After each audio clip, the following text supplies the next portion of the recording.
Hi, I'm Richard Chambers, a mindfulness consultant in the Campus Community Division here at Monash University.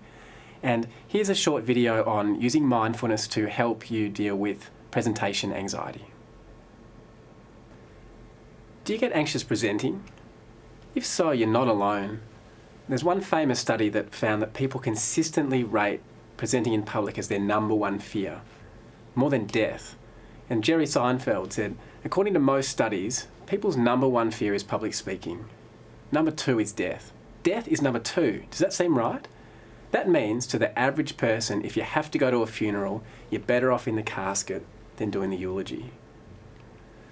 Actually, if you look more closely at the study, people were asked to rate their fears, and so presenting was just rated as the most common. But the message here is it's a totally normal fear. Yeah, so the good news is it gets easier with practice, like anything that you do. So you just need to practice a lot. But there is something that you can do in the meantime. And the first thing to do is to understand what's happening. So actually, when we're about to present and we start getting anxious, it's just that we've triggered a fight and flight response, or sometimes called a fight, flight, freeze response. You know, when your heart starts to race just before you get up in front of people. So what is this fight, flight response? Well, there's a part of the brain called the amygdala, and its whole purpose is to detect and to preempt problems or threats, right? And so once upon a time, these used to be very physical threats, you know, like saber-toothed tigers and things that were actually out to get us. And these days, of course, not so many saber-toothed tigers around, but we've still got this amygdala and it still goes looking for problems and now gets caught up in social threats like potential embarrassment or making mistakes, that kind of thing. And so what we might want to understand is when we're just about to present, or when we're preparing to do it, or when we're actually up on stage, if we start to experience, increased heart rate or rapid breathing, that kind of thing, this is the activation response or the fight and flight response. You know, faced with a physical threat, what we want to do is breathe really fast and get lots of oxygen in. We want our heart rate to increase. We dump adrenaline into the bloodstream and we pump that muscle, that blood to the big muscles of the arms and the legs, so we feel tense and agitated. We shut down the digestion, because actually it takes a lot of energy to digest food, and doesn't really make any sense to digest our lunch if we are lunch. So faced with a physical threat, we shut down the digestion, shut down the immune system for the same reason. We even switch off the thinking part of the brain and the amygdala starts to run the show. So we focus on the threat, we feel very tense and agitated, anxious, and most of the time we respond with avoidance, sometimes with aggression. And with presentation anxiety, it's just an inappropriate activation of this response. So it's a stress response. It's no longer an activation response because there's nothing that we need to survive or activate ourselves for. It's a stress response. And we're just experiencing the same thing. So what we want to do is recognize this, ideally as early as possible. So the moment our breathing starts to change, the moment we start to feel a little bit tense in our muscles, the moment our heart starts to pound a little bit harder than normal, or our thoughts start to race, we want to catch that. And so you might just reflect for a moment. What's the first thing that you notice when you start getting stressed, start getting anxious? Is it a change to your breathing? Is it tension in your body? What is it? And then the second step is not to fight with this response, because quite often when we start to notice these fight and flight symptoms, we start to worry, oh my God, I'm going crazy, or I'm going to panic when I'm on stage and freeze up, or people will laugh, or we start to imagine some other really horrible outcome. And actually what this does is it just makes it worse.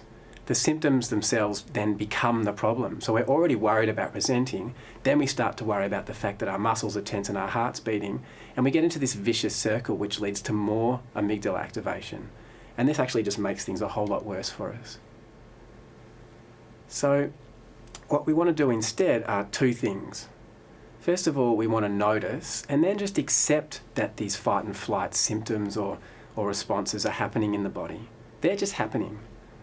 So if we start to react to them, it's going to make them worse. So the first thing to do is just to notice them and just recognize them as stress responses.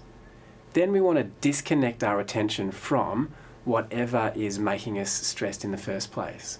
So what I mean here is we want to just notice that we're worrying about blanking out or saying the wrong thing or people laughing, or we're maybe remembering a time before when things didn't go well when we're presenting. We want to notice that we're caught up in that and just let go of that.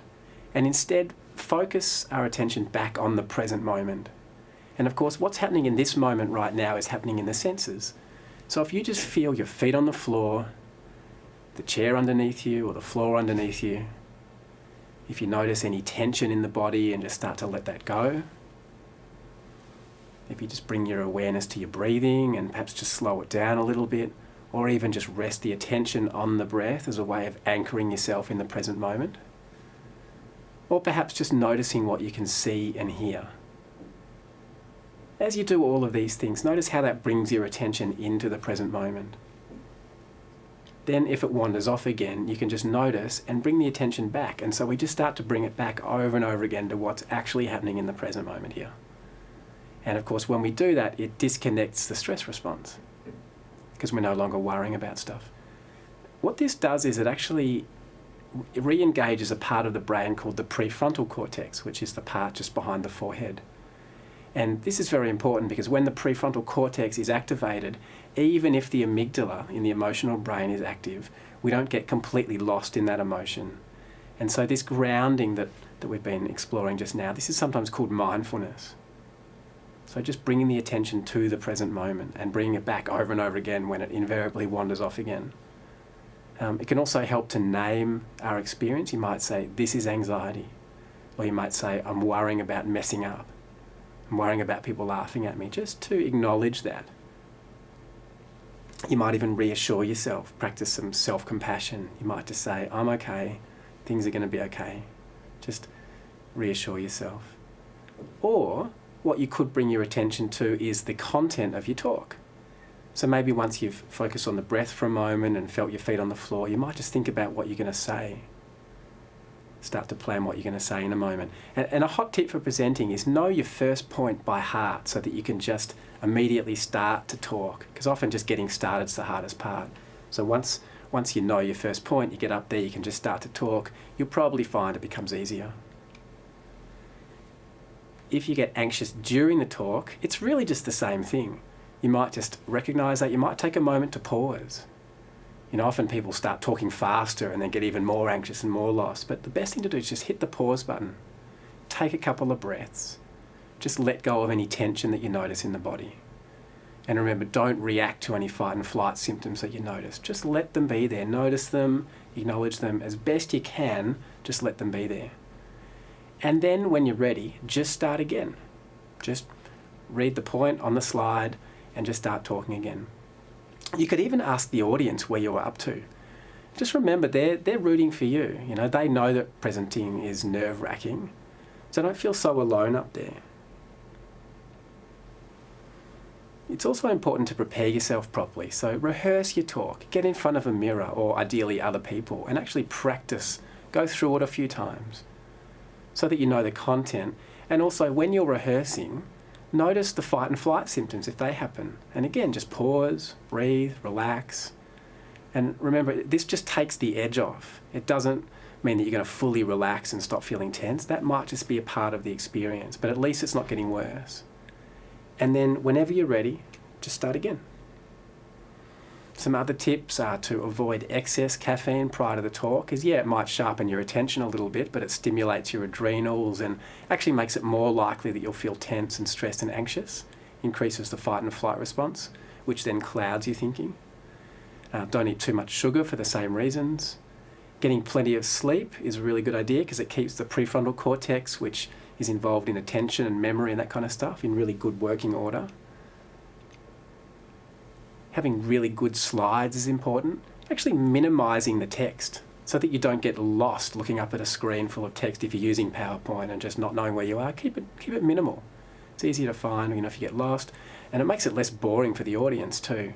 And actually research shows that just having a few key points on the slides rather than big chunks of text actually helps people to pay attention to what you're saying and is best for their learning.